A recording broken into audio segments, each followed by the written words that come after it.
وعلى آله وأصحابه أجمعين. أما بعد فأعوذ بالله من الشيطان الرجيم. بسم الله الرحمن الرحيم. وجعلنا له نورا يمشي في الناس. صدق الله مولانا العظيم. إن الله وملائكته يصلون على النبي يا أيها الذين آمنوا صلوا عليه وسلموا تسليما.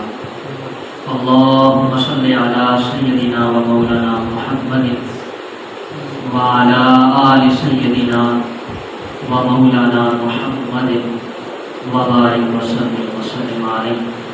بآواز بلند پڑھ لیں الصلاۃ والسلام علیک یا سیدی یا رسول اللہ وعلی آلک واصحابک یا سیدی یا حبیب اللہ. الصلاۃ والسلام علیک یا سیدی یا نبی اللہ وعلی آلک واصحابک یا سیدی یا رحمۃ للعالمین. ایک بار پھر پڑھ لیں الصلاۃ والسلام علیک یا سیدی یا رسول اللہ وعلى آلك وأصحابك يا سيدي يا حبيب الله. الصلاة والسلام عليك يا سيدي يا نور الله وعلى آلك وأصحابك يا سيدي يا جد الحسن والحسن. رب ذوالجلال کا احسان عظیم ہے جس نے جمعۃ المبارک کی عظیم پرنور پروقار پررحمت ساتھ ہمیں نصیب فرمائی ہے. محرم الحرام کا مقدس بابرکت پروقار پرنور مہینہ اپنی تابانیوں کے ساتھ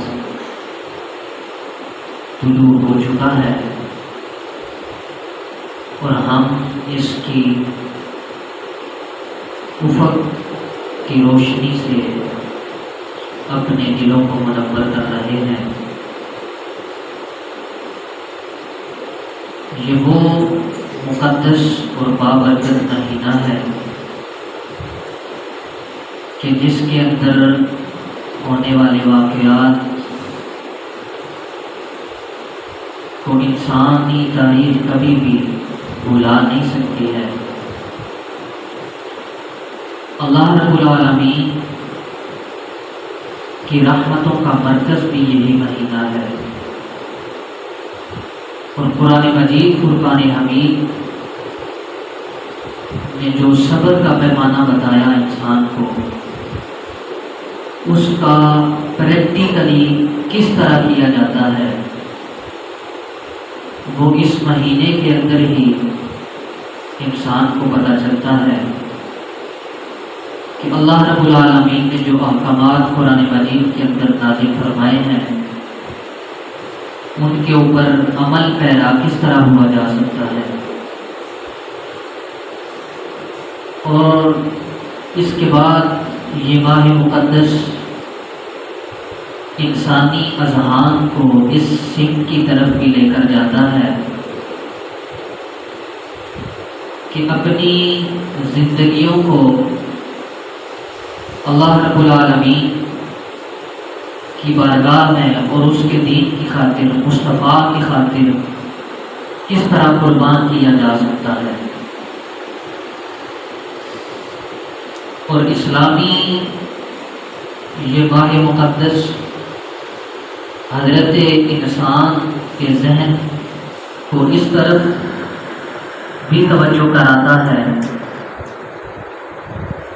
کہ بیٹے ہونے کی حیثیت سے اپنے والدین کے لیے اولادیں کس طرح قربانی دے سکتی ہیں. مختلف امور ہیں، مختلف افعال ہیں، مختلف احکام ہیں جو یہ ماہ مقدس حضرت انسان کو سکھاتا ہے اور ان کے اوپر عمل پیرا ہونے کا یہ درس اور سبق دیتا ہے. اس ماہ مقدس کے اندر حضور علیہ الصلوۃ والسلام کی آل پاک کی دی گئی قربانیاں وہ حضرت انسان کے لیے مشعل راہ بھی ہیں، راہ ہدایت بھی ہیں، راہ مستقیم بھی ہیں۔ کبھی ان واقعات کو انسانی تاریخ فراموش نہیں کر سکتی، ان کو فقط واقعات کی حیثیت سے پڑھنا اور واقعات کی حیثیت سے سننا اور اس تمام معرکہ کربلا کو فقط ایک محدود حیثیت تک رکھنا، میں سمجھتا ہوں کہ یہ انسان کی ایک بہت بڑی بے وقوفی ہے۔ وہ معرکہ کربلا، قربانییں اہل بیت، یہ سارے افعال اور سارے امور حضرت انسان کو کس سمت کی طرف لے کر جاتے ہیں اور کیا سبق دیتے ہیں، حضرت انسان کو یہ بات بھی سمجھ لینی چاہیے۔ اور کبھی ان امور کے اوپر اور ان احکامات کے اوپر بھی حضرت انسان کو غور کرنی چاہیے۔ قرآن مجید فرقان حمید کی جو آیہ کریمہ میں نے آپ کے سامنے تلاوت کی ہے، رب ذوالجلال نے اس آیت کے اندر اپنی معرفت نور کا ذکر کیا۔ اللہ رب العالمین نے اپنی پہچان کا ذکر کیا اور اپنی معرفت کا ذکر کیا۔ یکم محرم الحرام، یہ مہینہ قربانیوں کا مہینہ تو ضرور ہے، لیکن اس بات کو بھی یاد رکھ لینا چاہیے کہ اس ماہ مقدس کے اندر سب سے پہلی قربانی سیدنا عمر فاروق رضی اللہ تعالیٰ عنہ کی ہوئی ہے۔ یکم محرم الحرام آپ کی شہادت کا یوم ہے، اور تاریخ کبھی اس بات کو بھی نہیں بھلا سکتی۔ مجھے ایک بات ذہن کے اندر آ رہی ہے، ایک شخص نے مجھے کہا کہ اہل بیت علیہ الصلوۃ والسلام کی قربانیاں وہ نہیں بھولنی چاہیے کہ کس طرح امام علی مقام نے اپنے بیٹے بھی قربان کر دیے اور کس طرح 72 لاشیں بکھری ہوئی میدان کربلا کے اندر پڑی تھی۔ تو میں نے ذرا دھیما لہجہ رکھ کر اس کو یہ بھی کہا، میں نے کہا قربانیاں سب کی یاد رکھ لینی چاہیے، چاہے قربانی چھوٹی ہو یا قربانی بڑی ہو، لیکن اس بات کو بھی کبھی تاریخ بھلا نہیں سکتی کہ اہل بیت اطہار کو جس اذیت اور مشکلات اور مصیبتوں سے گزارا گیا اور انہوں نے قربانیاں دی، لیکن کبھی اس بات کو بھولنا نہیں چاہیے کہ وہ کون سے صحابہ تھے اور ان کے نام کیا تھے کہ پاؤں کی طرف سے کفار نے جن کے ٹکڑے ٹکڑے کر دیے تھے، کیا ان کے جسم نہیں کاٹے گئے؟ مصطفیٰ کریم علیہ السلام نے 12 صحابہ درس قرآن کے لیے بھیجے تھے، اور جو لوگ لینے کے لیے آئے تھے انہوں نے تپتے ہوئے اور ابلتے ہوئے تیل کے اندر صحابہ اکرام کے زندہ جسموں کو نہیں ڈال دیا تھا، ان کو رسیوں کے ساتھ جکڑ کر، کیا ان کے پاؤں نہیں کاٹے تھے؟ کسی صحابی کا بازو کاٹ دیا گیا، کسی صحابی کا پاؤں کاٹ دیا گیا، کسی صحابی کی ٹانگیں کاٹ دی گئیں، کسی صحابی کے پیٹ کو 2 ٹکڑے کر دیا گیا۔ کبھی ان صحابہ کے نام بھی پتہ ہونے چاہیے، کبھی ان صحابہ کا ذکر بھی ہونا چاہیے۔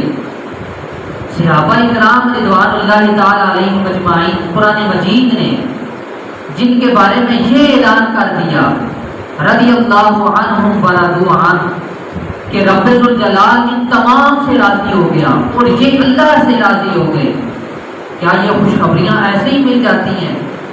انہوں نے کوئی قربانیاں بھی نہ دیں، کیا بھی کچھ بھی نہ ہو، لیکن قرآن مجید ان کی عظمتیں بیان کرتا ہے۔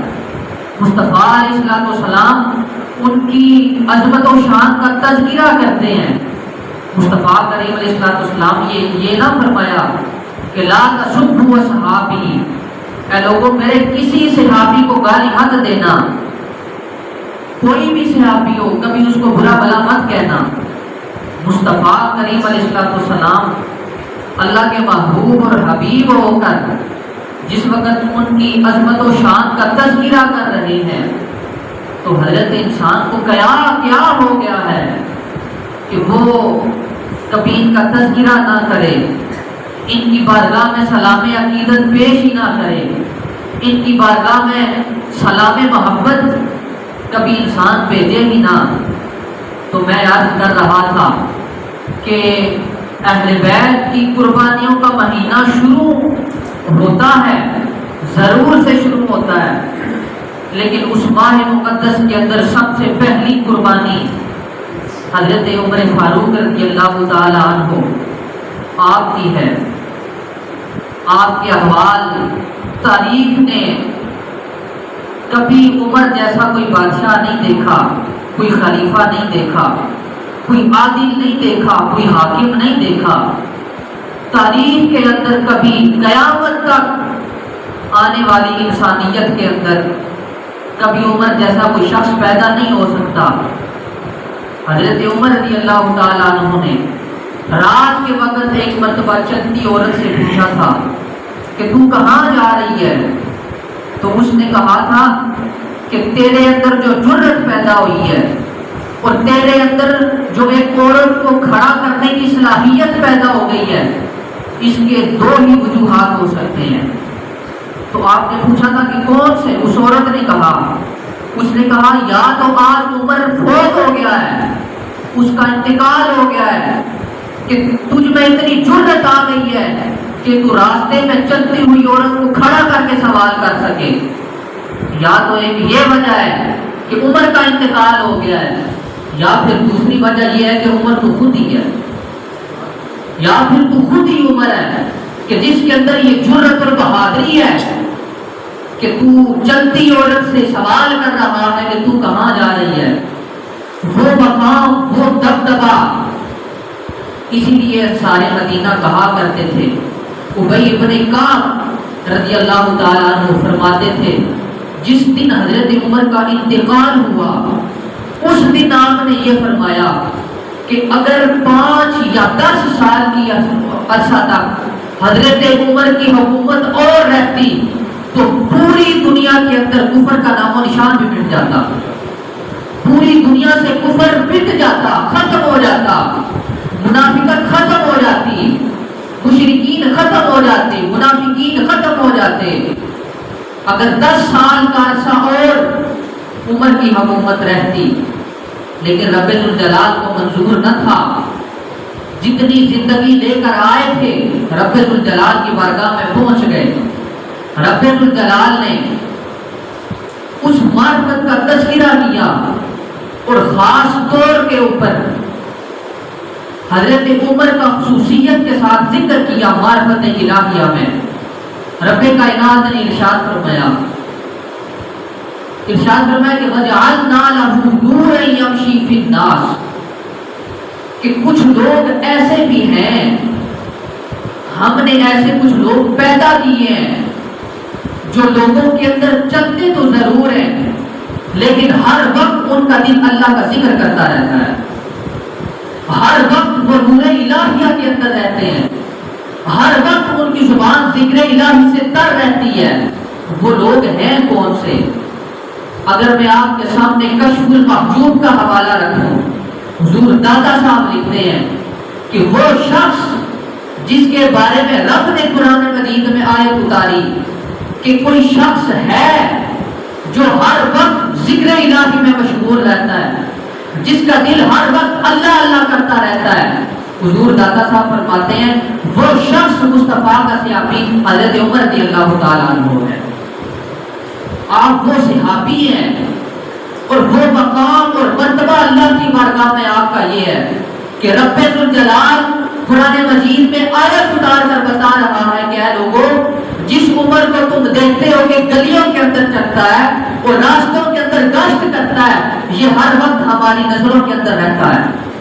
خدا فرما رہا ہے نور یمشی بہ فی الناس، چلتا تو لوگوں کے اندر ہے، ٹہلتا تو گلیوں کے اندر ہے، پھرتا تو مدینے کی گلیوں کے اندر ہے، لیکن ہر وقت نگاہ ربوبیت کے اندر رہتے ہیں، ہر وقت ذکر الہی میں مشغول رہتے ہیں۔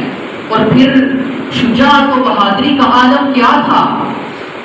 حضرت ابو ہریرہ فرماتے ہیں کہ جس وقت آپ نے اسلام قبول کر لیا اور حضور کی بارگاہ میں آئے، کلمہ شہادت پڑھ لیا، کلمہ توحید کا اقرار کر لیا، تو فرمانے لگے کہ یا رسول اللہ صلی اللہ علیہ وسلم مجھے ایک بات بتائیں کہ جو ہم نے کلمہ پڑھا اور جس ایمان کا ہم اقرار کرتے ہیں کیا وہ سچ ہے یا جھوٹ ہے؟ مصطفیٰ نے فرمایا عمر سچ ہے۔ کیا خدا ہے؟ مصطفیٰ نے فرمایا عمر ہے۔ اور حضرت عمر نے پوچھا آپ اللہ کے رسول ہیں؟ تو حضور نے فرمایا ہاں میں اللہ کا رسول ہوں۔ تو حضرت عمر فرمانے لگے یا رسول تو پھر ڈر کس بات کا ہے، پھر خوف کس بات کا ہے؟ تو مصطفیٰ کریم علیہ السلام فرمانے لگے عمر ابھی اسلام اس قابل نہیں ہوا کہ باہر نکل کر لوگوں کا مقابلہ کر سکے۔ حضرت عمر فرمانے لگے یا رسول اب عمر آ گیا ہے، اب عمر آ گیا ہے، اب عمر نے اسلام قبول کر لیا ہے۔ حضرت عمر نے سارے صحابہ کو باہر نکالا، دو لائنیں بنوائیں، ایک لائن کے آگے آگے حضرت عمر خود تھے، دوسری لائن کے سربراہ حضرت امیر حمزہ رضی اللہ تعالیٰ عنہما، آپ دونوں نکل کر کعبے کے اندر آئے۔ کعبے کے اندر آنے کے بعد حضرت عمر نے کہا اے کفار کے لشکروں سن لو، جس کی ہمت ہے آ کر روک لے، آج ہم نماز مصطفیٰ کی ابتدا میں ادا کرنے والے ہیں، آج ہم کلمہ توحید مصطفیٰ کی ابتدا میں پڑھنے والے ہیں۔ اب جس نے قتل ہونا ہے وہ آگے آ جائے۔ لیکن تاریخ گواہ ہے کفار کے اندر ہمت اور جرأت نہ تھی کہ اتنے تھوڑے لوگ مسلمان تھے، لیکن وہ کفار کا لشکر آ کر حضرت عمر کی موجودگی میں آ کر وہ ان کے ساتھ مقابلہ کرتا۔ وہ شجاعت، وہ بہادری رب ذوالجلال نے سیدنا عمر فاروق رضی اللہ تعالیٰ عنہ کو عطا فرمائی، اور اسی دن حضور علیہ السلام نے فاروق کا لقب حضرت عمر کو عطا فرمایا۔ حضرت عمر نے پوچھا یا رسول اللہ یہ جو تجھے لقب عطا فرمایا فاروق کا، یہ کیوں عطا فرمایا؟ رب ذوالجلال کی عزت کی قسم مصطفیٰ فرمانے لگے عمر کہ اس لیے تجھے عطا فرمایا کہ اللہ رب العالمین کا حکم آ گیا تھا کہ عمر کو فاروق کا لقب عطا کر دیا جائے، عمر کو فاروق کا لقب عطا کر دیا جائے۔ کیوں؟ حضور نے فرمایا اس لیے کہ آسمانوں کے اوپر اے عمر تیرا نام فاروق ہے، آسمانوں کے اوپر لکھا ہوا ہے، عرش و اللہ کے اوپر لکھا ہوا ہے کہ عمر تیرا نام فاروق ہے، تو فرق کرنے والا ہے اسلام اور کفر کے اندر، تو فرق کرنے والا ہے۔ اور پھر حضور علیہ السلام نے یہ بھی ارشاد فرما دیا اللہم اعز الاسلام بسیدنا عمر بن الخطاب رضی اللہ تعالی عنہ۔ حضور نے فرمایا کہ اگر اسلام کو عزت اللہ نے عطا کی ہے تو عمر فاروق کی وجہ سے عطا کی ہے۔ اسلام انفصائل ہوا، اسلام آگے بڑھا، اسلام نے سر اٹھایا تو وہ عمر فاروق رضی اللہ تعالی عنہ، یہ آپ کی جرأت تھی، آپ کی بہادری تھی کہ آپ آگے بڑھے اور اسلام آگے بڑھا۔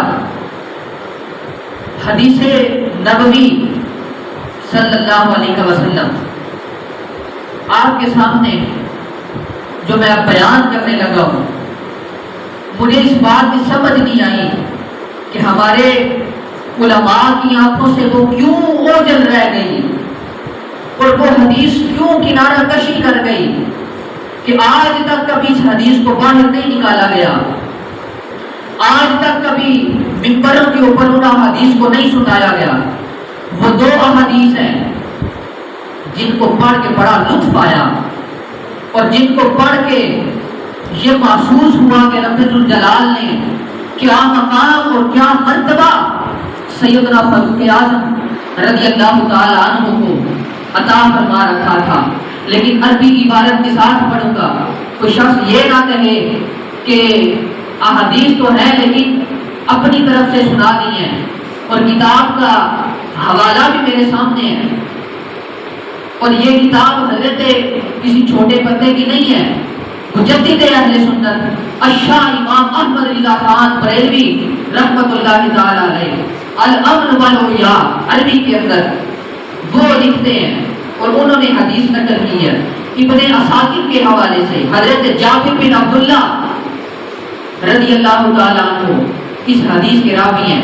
مصطفیٰ کا فرمان سنیے، حضور نے فرمایا حب ابی بکر و حب عمر من الایمان، کہ ابو بکر سے محبت کرنا اور عمر سے محبت کرنا اصل ایمان ہے۔ اصل ایمان یہی ہے کہ انسان ابو بکر سے بھی محبت کرے اور عمر سے بھی محبت کرے، اصل ایمان یہ ہے۔ اور پھر بات یہاں پر ختم نہیں کر دی، مصطفیٰ نے آگے یہ بھی فرمایا، حضور نے فرمایا وَبُغْضُهُمَا كُفْرٌ، کہ ابو بکر اور عمر سے بغض رکھ لینا یہ کفر ہے، عمر سے بغض رکھ لینا کفر ہے، ابو بکر سے بغض رکھ لینا کفر ہے، حضرت عثمان غنی سے بغض رکھ لینا کفر ہے۔ اور اگر میں اس سے تھوڑا مزید آگے بڑھوں تو میں اپنی کتاب کا حوالہ نہیں پیش کرتا، اور لوگوں کی کتاب ہے کہ جن کے اندر یہ بات لکھی جا چکی ہے، اور چھوٹی چھوٹی کتابیں بھی نہیں ہیں، بڑی معتبر اور اعلیٰ ترین کتابیں ہیں کہ مصطفیٰ کریم علیہ السلام کے کسی ادنا صحابی سے بغض رکھنا وہ اس انسان دار اسلام سے خارج ہو جاتا ہے، اس بندے کا ایمان سے کوئی تعلق ہی نہیں ہے جو مصطفیٰ کے کسی صحابی کا بغض اپنے سینے کے اندر پال لے۔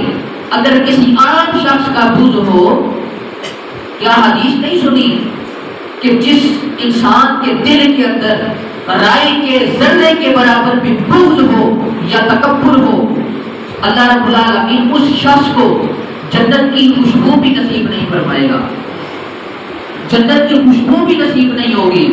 جس شخص کے دل کے اندر رائی کے ذرے کے برابر بھی بغض ہو، تکبر ہو، یہ تو عام لوگوں کی بات ہے۔ ہم تو نہ ولیوں کے اندر شامل ہوتے ہیں، نہ اولیاء کے اندر شامل ہوتے ہیں، نہ صوفیاء کے اندر شامل ہوتے ہیں، نہ فقہاء کے اندر شامل ہوتے ہیں۔ ہم تو ایک ادنا اور عام انسان ہیں، ہماری تو حیثیت ہی کچھ بھی نہیں ہے۔ اگر ہم سے کوئی بغض رکھ کر بیٹھ جائے اور بڑے لوگوں سے کوئی بغض رکھ کر بیٹھ جائے، مصطفیٰ کا فرمان ہے رب الجلال جنت کی خوشبو بھی عطا نہیں فرمائے گا۔ اور اگر ان لوگوں کا حال یہ ہے تو جو مصطفیٰ کے صحابہ اکرام سے بغض رکھے، رب الجلال کا اعلان بعید اس کے لیے کتنا ہوگا۔ مصطفیٰ خود فرما رہے ہیں حب ابی بکر و حب عمر من الایمان، ابو بکر سے محبت کرنا اور عمر سے محبت کرنا یہ ایمان کی نشانی ہے۔ وَبُغْضُهُمَا كُفْرٌ، اور ان دونوں کے ساتھ بغض رکھ لینا یہ کفر ہے۔ لیکن آگے بھی سنیں، مصطفیٰ علیہ السلام نے فرمایا وَمَنْ سَبَّ صحابی فَعَلَيْهِ لَعْنَةُ اللَّهِ، جو میرے صحابہ کو برا بلا کہے اور گالی دے، لعنت اللہ، رب الجلال اس کے اوپر لعنت فرما دیتا ہے۔ رب الجلال کی اس کے اوپر لعنت ہے جو میرے صحابہ کو برا بلا کہے۔ اور بات یہاں ختم نہیں کی، آگے جو بات کی مصطفیٰ علیہ السلام نے، رب الجلال کی عزت کی قسم آنکھیں کھل جاتی ہیں۔ یہ وہ حدیث ہیں جن کو کبھی ممبروں کے اوپر نہیں سنایا گیا، وہ حدیث ہے جو کبھی زندگی گزر گئی ہے پڑھتے ہوئے، بڑا سنتے ہوئے علماء کو، لیکن کبھی آج تک یہ حدیثیں کانوں کے اندر نہیں پڑھی ہیں۔ مصطفیٰ کا اگلا سنیں، حضور نے فرمایا وَمَنْ حَافِظَنِي فِيهِمْ، جو لوگ میری حفاظت کرے میرے صحابہ کے اندر، فَأَنَا أَحْفَظُ يَوْمَ الْقِيَامَةِ، میں محمد قیامت کے دن اس بندے کی حفاظت کروں گا جو میری حفاظت کرے صحابہ کے اندر۔ اب صحابہ اکرام کے اندر مصطفیٰ کی حفاظت کیسے ہو سکتی ہے؟ لفظ حدیث کے میں نے عربی عبارت آپ کے سامنے پڑھی ہے، وَمَنْ حَافِظَنِي فِيهِمْ، جو شخص میرے صحابہ کے اندر میری حفاظت کرے تو میں قیامت کے دن اس بندے کی حفاظت کروں گا۔ اس کا مطلب کیا ہے؟ اس کا مطلب یہ ہے کہ صحابہ اکرام رضوان اللہ تعالیٰ علیہ مجمعین، آپ ان کے بارے میں جو لفظ استعمال کریں، جو عقیدہ رکھیں، وہی عقیدہ آپ کا مصطفیٰ کے بارے میں بھی ہوگا۔ آپ شان صحابہ بیان کریں، مصطفیٰ کی زبان اقدس یہ کہتی ہے کہ جو میرے صحابہ کی شان بیان کرتا ہے وہ شان صحابہ بیان نہیں کرتا، وہ عظمت مصطفیٰ بیان کرتا ہے۔ جو ان سے بغض رکھتا ہے وہ مجھ سے بغض رکھتا ہے، جو ان کی شان بیان کرے وہ میری شان بیان کرتا ہے، جو ان کے بارے میں برا بھلا کہے وہ مجھ محمد کو برا بھلا کہتا ہے۔ اور حضور نے فرمایا ان کے اندر میری حفاظت کرو، ان کی شان و عظمت بیان کرو، ان کے بارے میں اچھا گمان کرو اور ان کی عظمت و شان کو آگے بڑھاؤ، قیامت کے دن میں محمد تمہاری حفاظت کروں گا۔ یہ عظمت ہے، یہ مقام ہے، یہ علویت ہے جو رب الجلال نے حضرت مصطفیٰ کریم علیہ السلام کے بالخصوص 4 یاروں کو عطا فرما رکھی تھی۔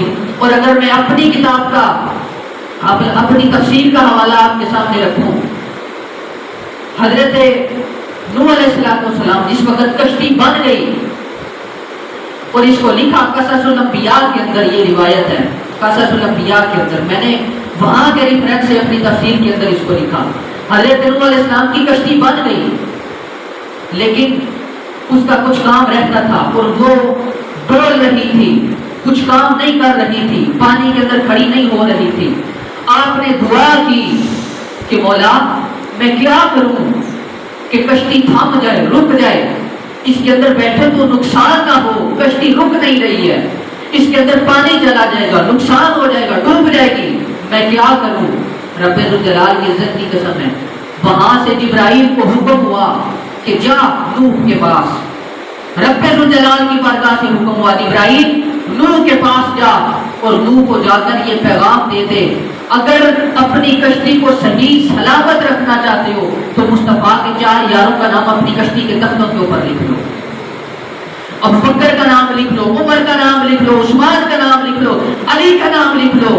حضرت نوح علیہ السلام نے اپنی کشتی کے 4 تختوں کے اوپر 4 یاران مصطفیٰ کے نام لکھے، ان ناموں کی وجہ سے رب الجلال نے اس کشتی کو پانی سے محفوظ فرما دیا تھا۔ آپ کیا سمجھتے ہیں ان کی عظمت و شان کا عالم کیا ہوگا؟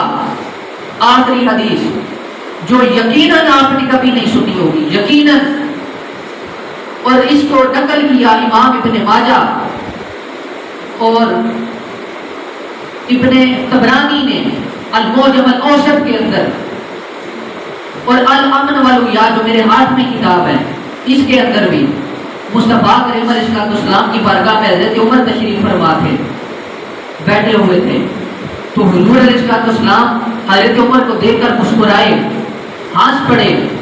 حضور جس وقت مسکرائے تو حضرت عمر نے پوچھا یا رسول اللہ کیوں مسکرا رہے ہیں مجھے دیکھ کر؟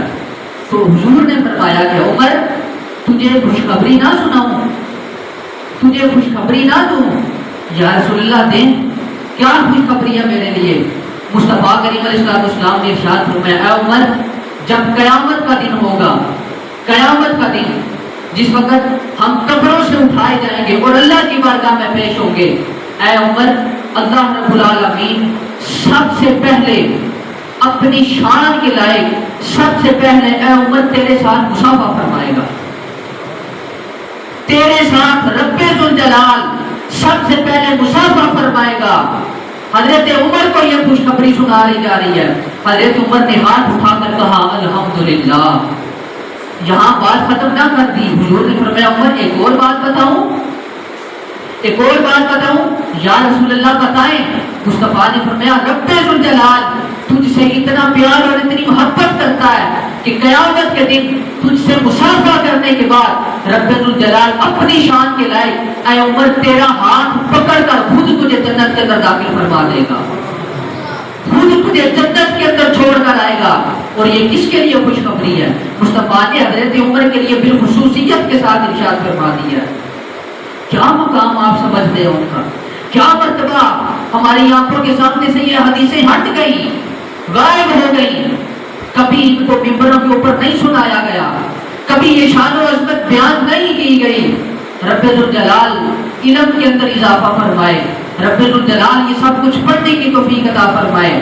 میں یہ عرض کر رہا تھا کہ رب ذوالجلال نے چن لیا سیدنا فاروق اعظم رضی اللہ تعالیٰ عنہ کو اسلام کی عزت کے لیے، اسلام کو آگے بڑھانے کے لیے، اسلام کو قوت اور بہادری دینے کے لیے رب ذوالجلال نے کام لیا.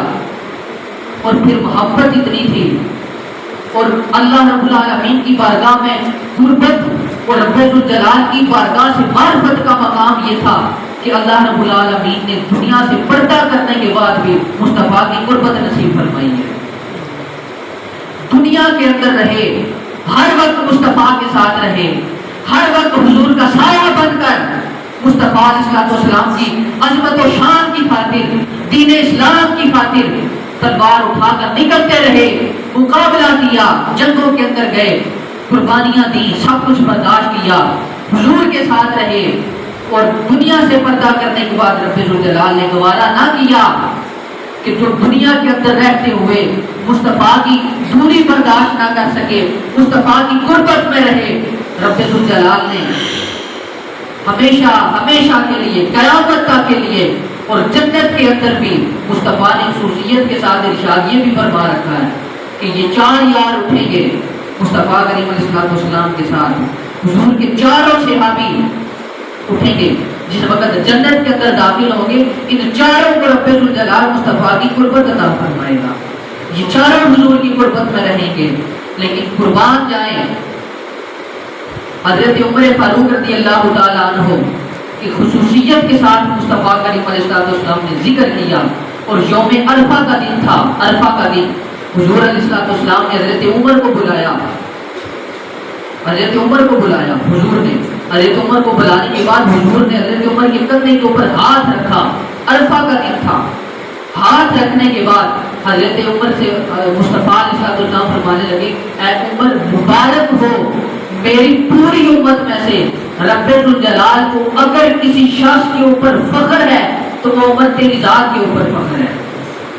اللہ رب العالمین کو تیری ذات کے اوپر فخر ہے اور تیری ذات کے اوپر رب ذوالجلال فرشتوں کے اندر بیٹھ کر وہ فخر کرتا ہے اور تیری ذات کو فرشتوں کے سامنے پیش کرتا ہے. آپ کیا سمجھتے ہیں ان کا مقام کیا ہوگا؟ آپ کیا جانتے ہیں کہ ان کی عظمت و شان کا عالم کیا ہوگا؟ رب ذوالجلال سے دعا کریں رب ذوالجلال ان کی عظمت و شان کو سمجھنے کی ہمیں توفیق عطا فرمائے. جو نور معرفت، جو نور محبت، جو قربت الہیہ اور جو قربت مصطفیٰ کریم علیہ السلام کی عزتوں کے صدقے سے جو صحابہ اکرام کو رب ذوالجلال نے عطا کر رکھی تھی، رب ذوالجلال اس کا حصہ ہم سب کو نصیب فرمائے. رب ذوالجلال مجھے آپ کو عمل کی توفیق عطا فرمائے.